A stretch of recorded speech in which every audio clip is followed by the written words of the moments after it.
Good afternoon, Colin here with Techout. Today we're going to be taking a look at the iPad Magic Keyboard for the 11-inch iPad Pro.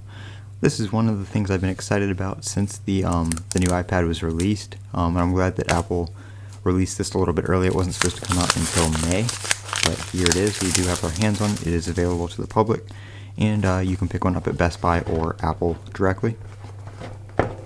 It does weigh quite a bit. It feels about the same weight as the iPad. So taking off the cover here, you just have the case itself, nothing else in the box. Everything is actually in the middle of the case here in a little cardboard sleeve. So when you open the case, the bottom hinge kind of snaps into place. There's all your paperwork and everything slid in there. No Apple stickers or anything like that, unfortunately. Would have been nice to see those included for $300. But just the instructions and like a diagram of how to put your iPad on.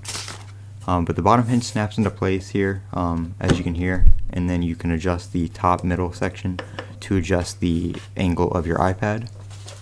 So let me go ahead and grab my iPad here and we'll go ahead and snap it on.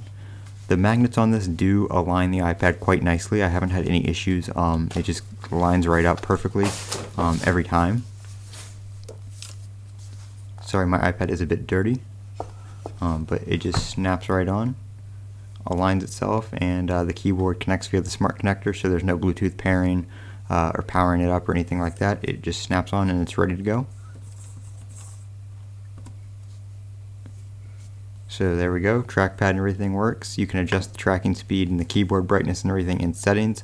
The keyboard will not turn on if the ambient light is bright, so you do have to be in a darker environment to be able to use the keyboard light or to adjust it. But you can adjust the angles and everything just like that. And that is the smart keyboard, the Magic Keyboard for the iPad Pro.